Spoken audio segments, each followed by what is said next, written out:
Good afternoon everyone, शुभ दोपहर सभी को। तो आज का दिन बहुत ही अद्भुत दिन था, आमीन। और जैसे मैंने आज सबको देख रहा हूँ, मुझे बहुत खुशी और आनंद हो रहा है। तो आइए हम आजू बाजू जितने भी लोग हैं उनसे हम कहेंगे कि मुझे आपको देखकर बहुत खुशी हुई।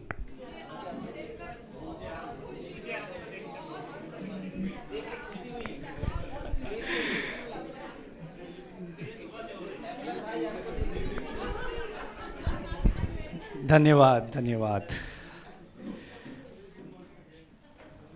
मैं पहली बार ये हिंदी में प्रचार कर रहा हूँ, तो मैं अगर गलती से कोई अंग्रेज़ी शब्द का इस्तेमाल करूँ तो प्लीज़ मुझे सह लेना। लेकिन मैं मेरी पूरी कोशिश करूँगा कि मैं हिंदी में उसका अनुवाद करूँ। क्या आप चिंतित होते हैं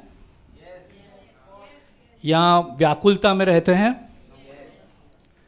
आज का मेरा शीर्षक ही है कि चिंता पर कैसे विजय पाए, आमीन।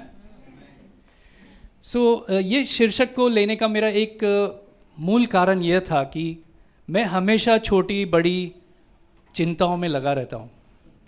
जैसे अभी दीपिना ने कुछ समय पहले कहा कि मैं शांत व्यक्ति हूँ, लेकिन शांति में भी बहुत कुछ चलता है।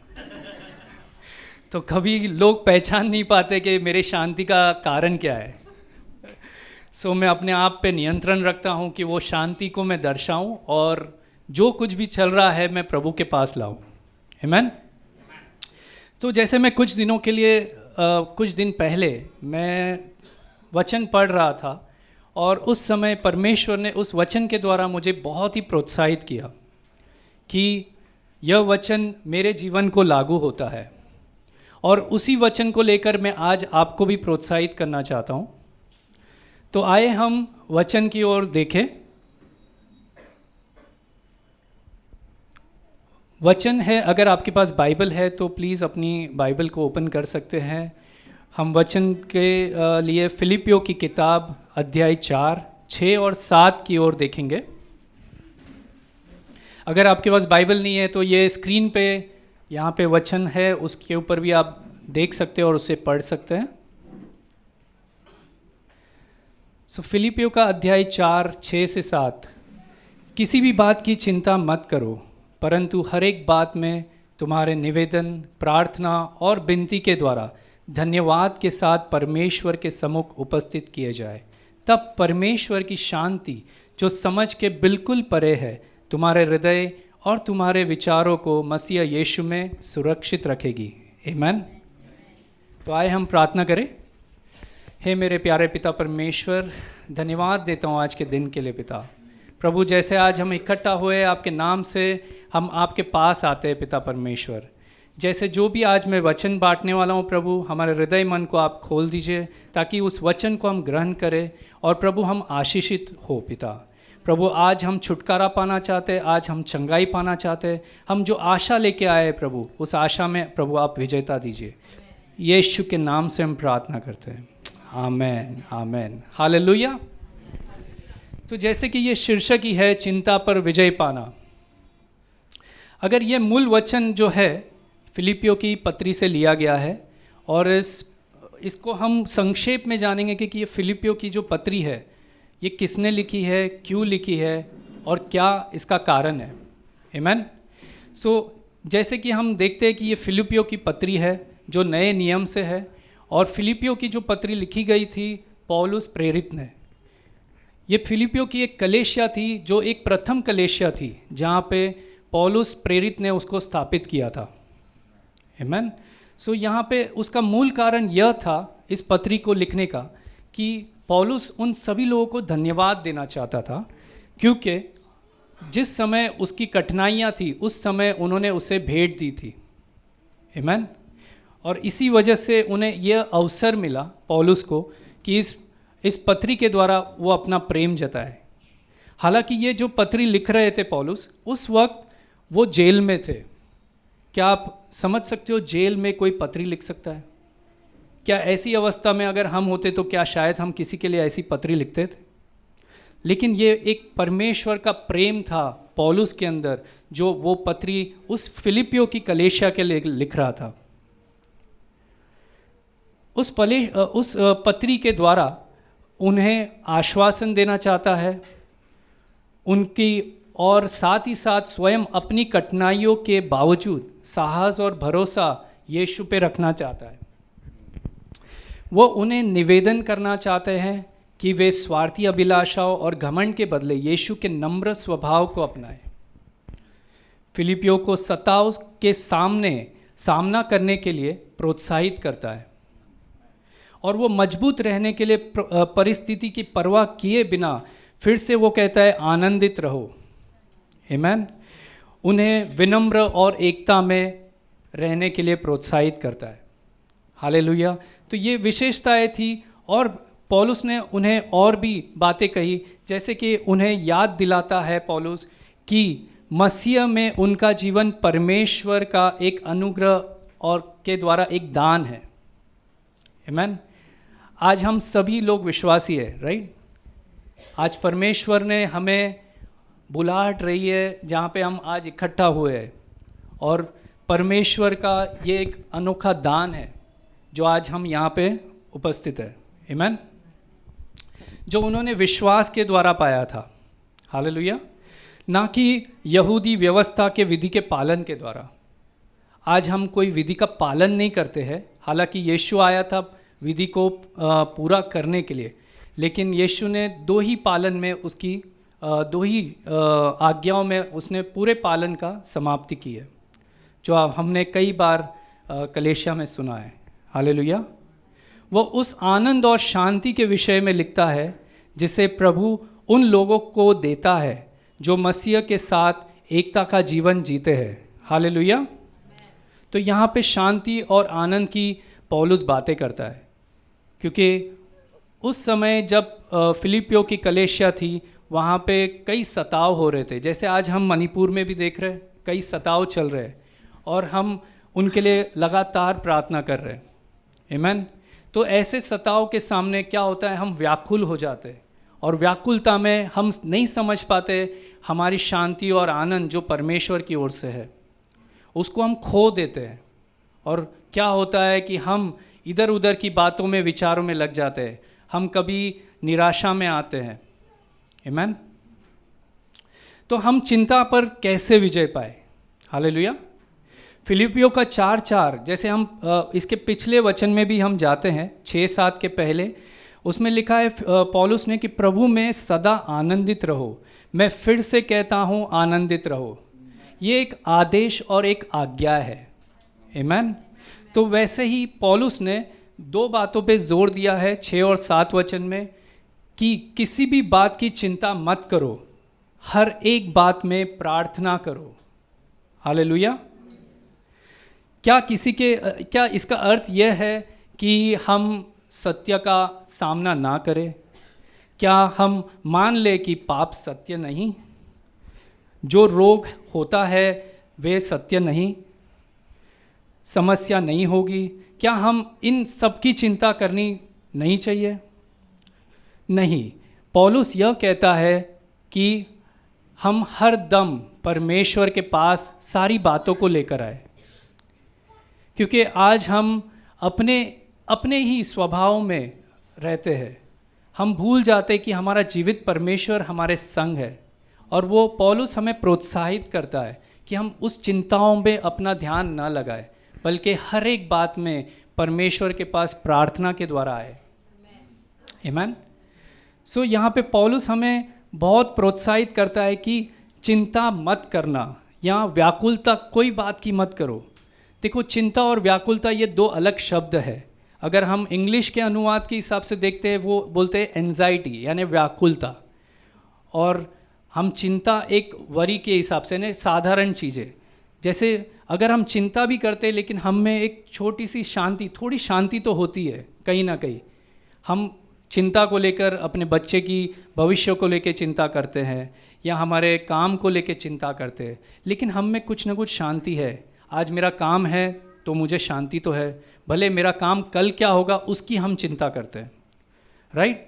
तो यहाँ पे हम देखते हैं कि व्याकुल का भी एक शब्द है। व्याकुल क्या होता है? व्याकुल यानी अचानक से होने वाली हमारे जीवन में जो घटनाएं होती है उसको हम व्याकुलता बोलते हैं। तो यहाँ पे अगर हम उदाहरण के तौर पे मान लो अपना बच्चा स्कूल पे जाता है और स्कूल से लौट के हर दम टाइम पे आ जाता है, लेकिन कुछ ऐसा होता है कि जहाँ पे कभी कभी वो स्कूल बस लेट हो जाती है या बच्चा टाइम पे नहीं आ पाता, तो माँ बाप उसके लिए व्याकुल होते हैं। और उस व्याकुलता में हम चिंतित हो जाते हैं, हम भूल जाते हैं कि हमारा जीवित परमेश्वर हमारे साथ है। आमीन। सो यहाँ पे यही पौलुस हमें एक उदाहरण के तौर पे हमें सिखाना चाहता है कि हमें हर दम परमेश्वर को धन्यवाद के साथ, प्रार्थना के साथ परमेश्वर के सम्मुख हर एक बातों को लेके आए और किसी भी बात की चिंता ना करें, छोटी से बड़ी से कोई भी बड़ी बात हो, बट परमेश्वर के सम्मुख आए। आमीन। तो अगर हम यहाँ देखते कि मैं खुद स्वीकार करता हूँ ये आदेश मैं नहीं पालन करता, इसका यही रीज़न है कि कारण है कि मैं खुद बहुत चिंता करता हूँ। परमेश्वर चाहता है कि हम अपनी छोटे से छोटी बात लेकर आए। अगर हम वचन के ओर देखते हैं 1 पतरस 5:7, जिसमें कहता है कि अपनी सारी चिंता उस पर डाल दो क्योंकि उसको तुम्हारा ध्यान है। हालेलुया।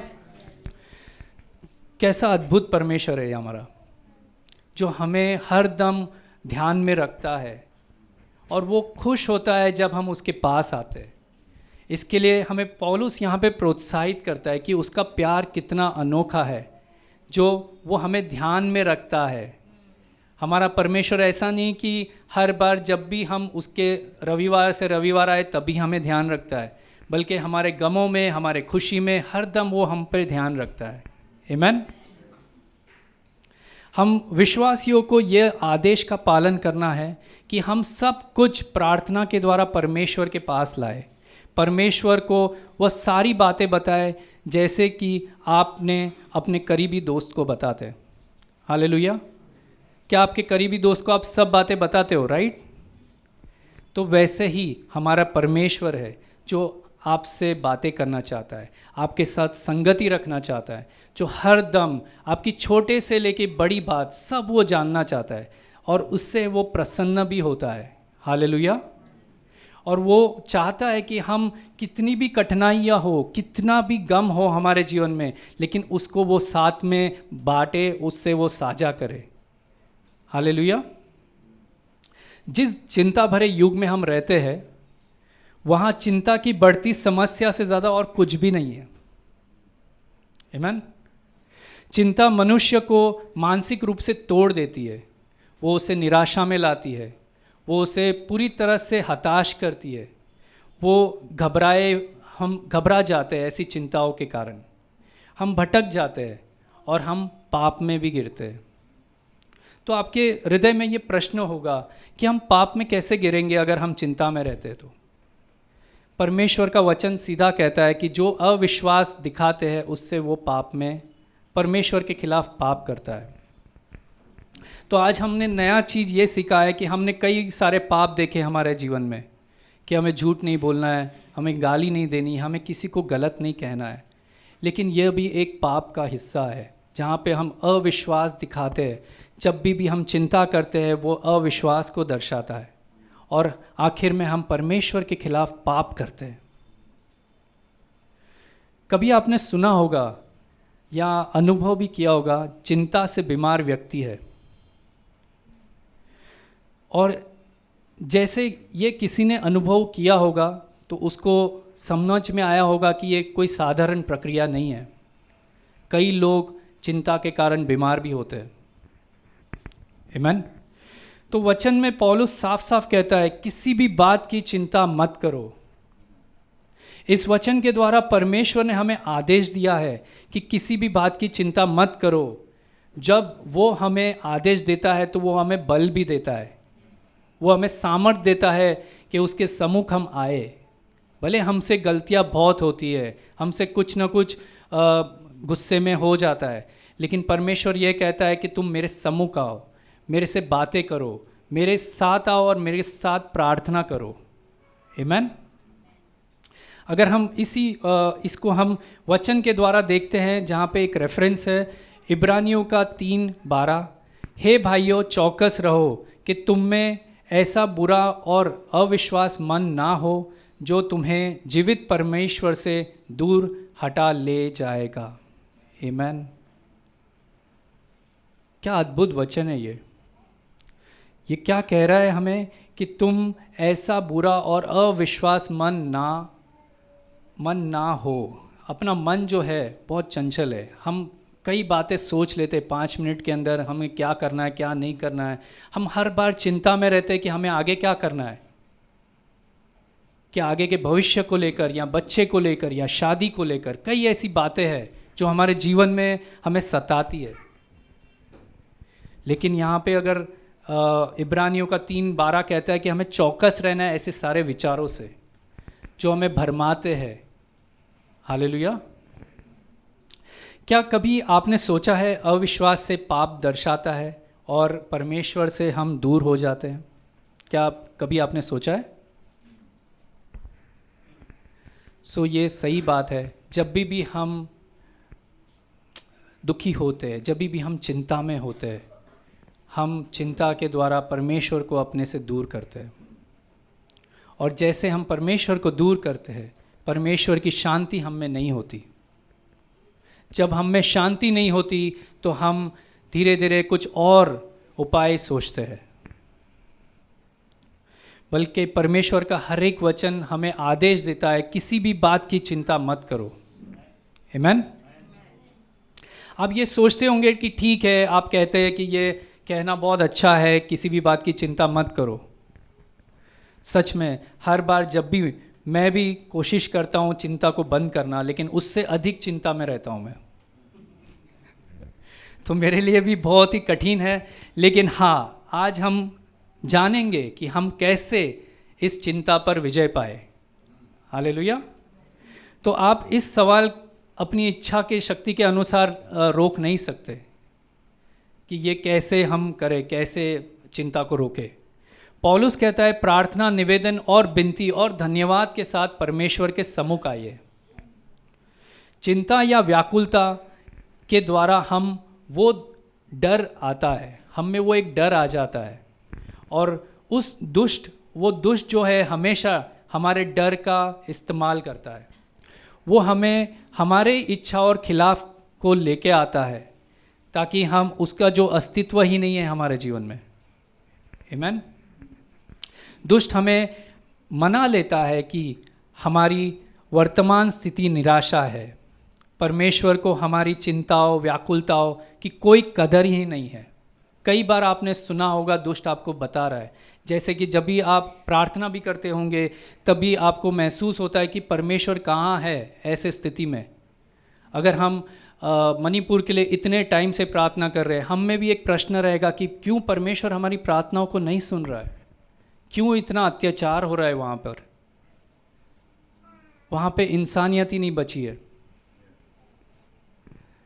तो सच में मैं भी अपने ही जीवन में ये बार बार सोच रहा था, और उसी दौरान दुष्ट हमेशा मेरे कान में डालता है कि ये निराशा वाला जीवन हो चुका है मणिपुर का, ये भारत में ऐसा ही होने वाला है आने वाले दिनों में। और वो हमें निराशा में डालता था। स्पेशली मैं ये बातों को लेके मनन कर रहा था, क्यों अभी तक ये सारी बातें थम नहीं रही है। यहाँ पे हम जानते हैं कि प्रभु की आज्ञा जो बिना शर्त का प्यार और शांति हमें वह चिंता और व्याकुलता पर विजेता लाता है। परमेश्वर का जो प्यार है और उसकी जो शांति है, उसके लिए कोई शर्त नहीं है परमेश्वर ने दी है।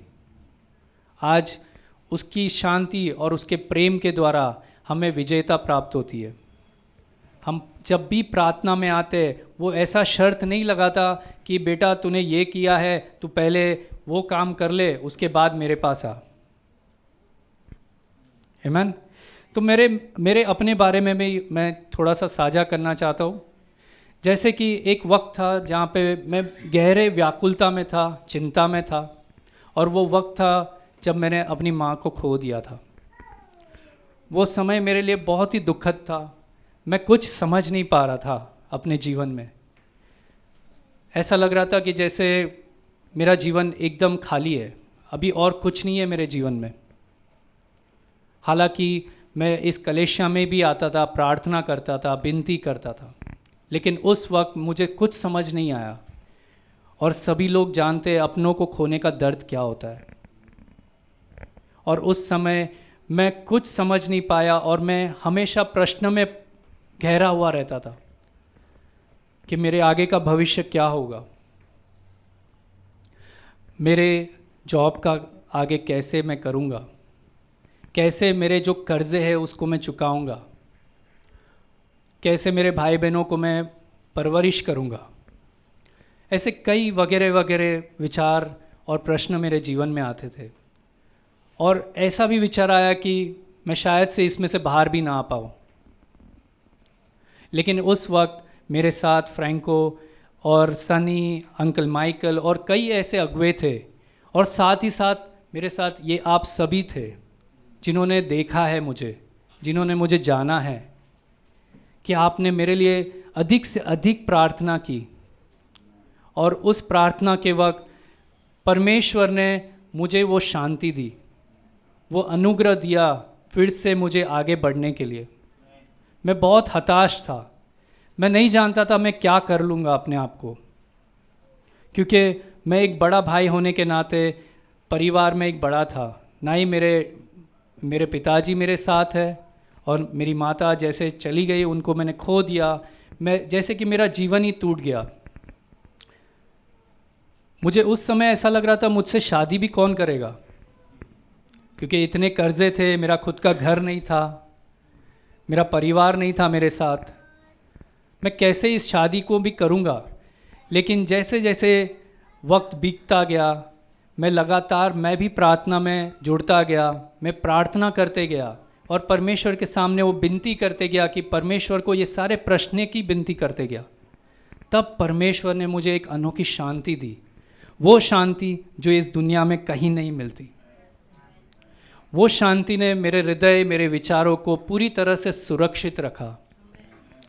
और आज मैं परमेश्वर को धन्यवाद देता हूँ कि मैं आज आपके सामने खड़ा हूँ।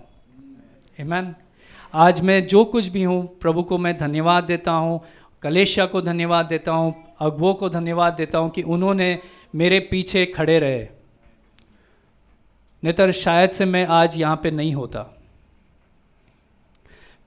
मेरा पुराना जीवन बहुत ही दर्दमय था। मैं बचपन से ही अपने जीवन में बहुत ही स्ट्रगल करता था, अपने माँ बाप के झगड़ों को देखकर, अपने भाई बहनों के अंदर झगड़े को देखकर, और कभी कभी मैं बहुत निराशा में हमेशा रहता। और उसी वक्त मैं छुप छुप के सिगरेट भी पीता था कि उस गम को मैं थोड़ा भुला दूँ, या शराब भी पीना चालू कर दिया था। लेकिन परमेश्वर ने मुझे पूरी तरह से बदल दिया। हालेलुया। जब मैंने उसको जाना, उसके वचन को जाना, जब मैंने समझा कि वो मेरी प्रार्थनाओं का उत्तर देता है, जब मुझे वो शांति दे सकता है, तो वो सारी बातें को बदल सकता है। आमीन। और सच में आज मैं शादीशुदा हूँ, मेरा कर्जा पूरा माफ़ हो गया है, आज मैं आनंदित भी हूँ और आज़ादी में जी रहा हूँ। आमीन। और हाल ही की एक गवाही है मेरी, जैसे मेरे 2 वर्ष पूरे हुए मेरे करंट जॉब में, जो मैं काम करता हूँ उसमें 2 वर्ष पूरे हुए। तो मैं अपेक्षा कर रहा था कि मेरा कुछ प्रमोशन हो या मेरी बढ़ोतरी हो। और मैंने देखा कि मेरे दूसरे जो कर्मचारी मेरे साथ काम कर रहे थे, उनको कहीं ना कहीं वो प्रमोशन मिल गया है। हालांकि जो 1 साल पहले भी आया है उसको भी वो प्रमोशन मिला है। तो मैं निराशा में आया। मैंने परमेश्वर से प्रश्न पूछा, प्रभु मैं कहाँ पे गलत हूँ? मैं ईमानदारी से काम कर रहा हूँ, मैं सारी बातें आपको बताता हूँ। तब मैं बहुत निराशा में हुआ कि क्या मेरा ये काम करने का प्रतिफल यही है कि मुझे चुप बैठना है या मुझे ऐसे ही काम करते रहना है? तो उस वक्त मैं परमेश्वर के पास गया और इस वचन को मैंने दोहराया, फिलिपियों का 4, 6 और 7, जैसे कि किसी भी बात की चिंता मत करो, परंतु हर एक बात में धन्यवाद, प्रार्थना, विनती के साथ परमेश्वर के सम्मुख आओ, ताकि परमेश्वर की शांति जो समझ के भी परे है वो हमारे हृदय मन को सुरक्षित रखती है यीशु में। आमीन। सो मैं ये मनन करते गया और कुछ दिनों के बाद एक अनोखी अपॉर्चुनिटी या अनोखा एक अवसर मिला मुझे। मेरी ही खुद की कंपनी में मुझे एक प्रोडक्ट मैनेजर के रोल के लिए एक अवसर मिला और उसको मैंने अप्लाई किया। हालांकि मैं कॉन्फिडेंट नहीं था कि ये नए रोल को मैं क्या निभा पाऊंगा, लेकिन मैंने जब प्रार्थना की तो परमेश्वर की शांति मुझ में आई। उसने कहा कि ये तेरे लिए है, जो अब तक तू निराशा में था उसमें मैं तुझे आशा दे रहा हूँ। आमीन। तो वो प्रोडक्ट मैनेजर के रोल के लिए मैंने अप्लाई किया, मेरा इंटरव्यू हुआ और दूसरे दिन मुझे कंफर्मेशन आया मेल से कि आप सिलेक्ट हो चुके हो। आमीन। सो मेरे लिए ये अद्भुत बात थी कि एक प्रोडक्ट मैनेजर का रोल जिसके लिए आपको कई बार आपको उसके लिए उच्च शिक्षाएं करनी पड़ती है, जैसे आईटी में आगे बढ़ना पड़ता है या मैनेजमेंट में आगे बढ़ना पड़ता है, लेकिन मेरा परमेश्वर जो है मुझे यहाँ से लेके यहाँ पे उठा रहा है। हालेलुया।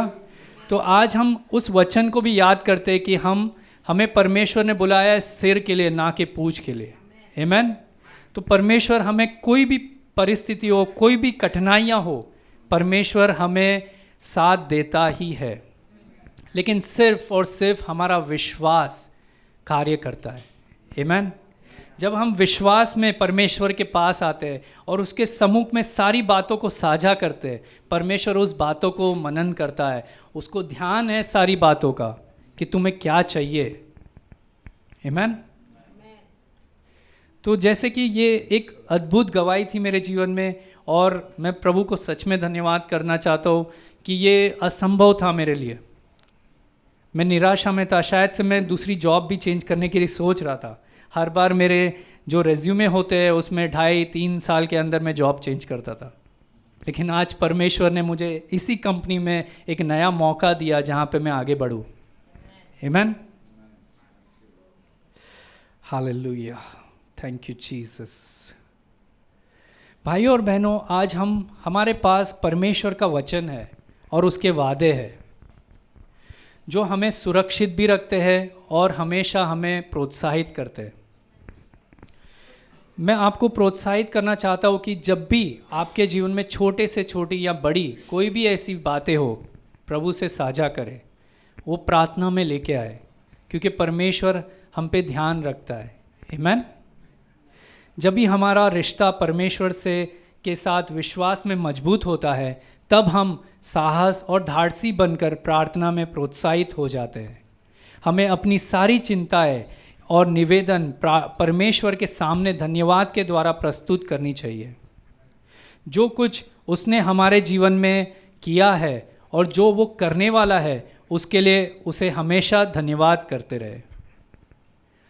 ये कैसा अद्भुत वचन है। हम प्रार्थना भी कर रहे हैं और धन्यवाद भी कर रहे हैं। अगर हम पौलुस के नज़रिए से देखें, यहाँ पे वो कहता है किसी भी बात की चिंता मत करो, परंतु हर एक बात में विनती, प्रार्थना, निवेदन के द्वारा धन्यवाद के साथ परमेश्वर के सम्मुख आओ। ये धन्यवाद क्यों? धन्यवाद एक विश्वास को जताता है कि हमारा विश्वास है परमेश्वर पे, जो वो धन्यवाद के द्वारा वो पूरा करेगा। आमीन। मेरे भाई और बहनों, मैं नहीं जानता आप कौन सी अभी स्थिति में हो, कौन सी चिंताओं में हो। शायद से आपके बच्चे की फ़ीस भरनी होगी, या आपके जॉब को लेके कोई चिंता होगी, या आपके मैरिज को लेके कोई चिंता होगी।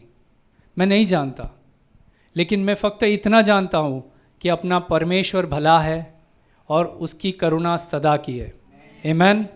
मैं आपको प्रोत्साहित करना चाहता हूँ कि हर दम परमेश्वर के वचन में बने रहे और परमेश्वर की महिमा करते रहे। मत्ती 6:25 से 34 हम पढ़ेंगे। अगर स्क्रीन पे वो डिस्प्ले हो जाए तो हम सभी लोग पढ़ सकते हैं। मैं अनुरोध करूंगा डिम्पल, अगर ये 25 से 34 तक का पढ़ेंगे मत्ती का।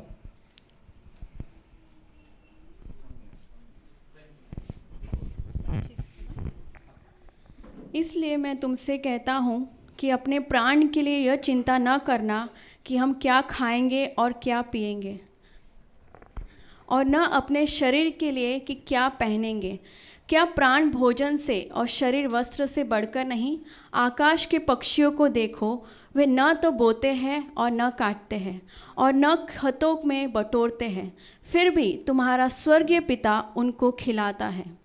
क्या तुम उनसे अधिक मूल्य नहीं रखते? तुम में कौन है जो चिंता करके अपनी आयु में एक घड़ी भी बढ़ा सकता है? कैसा ये अद्भुत वचन है जो यीशु मसीह ने हमसे बातें की है। हालेलुया। तो मैं ये जैसे कि पौलुस फिलिपियों की कलीसिया को प्रोत्साहित करता है, वैसे ही मैं आज मैं आपको प्रोत्साहित करना चाहता हूँ कि अपनी कठिनाइयों के बावजूद साहस और भरोसा यीशु पर रखें। कभी कभी हमारा अविश्वास का कारण ही है जब हम गिरते हैं, जब हम चिंता में रहते हैं। आज हम वचन सुनते तो है लेकिन उसको हम मनन नहीं करते। कई ऐसी बातें हैं हमारे जीवन में जो हम उलझे हुए हैं। और मैं दूसरी बात यह है, आपको प्रोत्साहित करना चाहूँगा कि यीशु के नम्र स्वभाव को अपनाएं और निवेदन के द्वारा उसके पास आए। आमीन। क्योंकि जब तक हम नम्र नहीं होंगे परमेश्वर हमें नहीं सुनता। आए हम परमेश्वर के पास नम्रता से आए, क्योंकि वो प्यार देने वाला परमेश्वर है। वो हमारी सारी बातों को सुनता है। आमीन। और भी कुछ ऐसे वचन हैं जिससे आप याद कर सकते हो और अपने जीवन में हर दम उसके ऊपर मनन करो, ताकि कोई भी परिस्थिति हो उसमें आप इस वचन को जब भी आप अपने मन से बोलोगे, परमेश्वर उसमें कार्य करता है। आमीन। तो उदाहरण के तौर पर यिर्मयाह का 29:11 है, क्योंकि यहोवा की यह वाणी है कि जो कल्पनाएं मैंने तुम्हारे विषय करता हूँ उन्हें मैं जानता हूँ, वे हानि की नहीं वरन कुशल की है, और अंत में तुम्हारे आशा पूरी करूँगा। आमीन। और यूहन्ना 14:27 भी कहता है, मैं तुम्हें शांति दिए जाता हूँ, अपनी शांति तुम्हें देता हूँ। जैसा संसार देता है मैं तुम्हें नहीं देता, तुम्हारा मन ना घबराए। हालेलुया। ये सारे वचन जो है हमें बहुत प्रोत्साहित करते हैं। इसे हमें हर दिन मनन रखना है ताकि हम अपनी प्रार्थनाओं में इस वचन को आगे लेकर चले। और जब भी कोई आपके जीवन में चिंता या ऐसी व्याकुलता होती है, उस वक्त इस वचन को आप कबूल कीजिए, ताकि परमेश्वर आपकी चिंताओं पे विजयता देंगे। आमीन। अगर आपके पास ऐसे कोई भी चिंताएं हैं जहाँ पे आपको साझा करना है या बांटना है, उसके लिए प्रार्थना करनी है, तो सभा के अंतिम में प्लीज़ मैं आपसे अनुरोध करूँगा आप आगे आए, ताकि हम अगवे सब आपके लिए प्रार्थना करें। मैं धन्यवाद देना चाहता हूँ ये समय के लिए, और मैं फ्रैंको को सौंपता हूँ। सॉरी।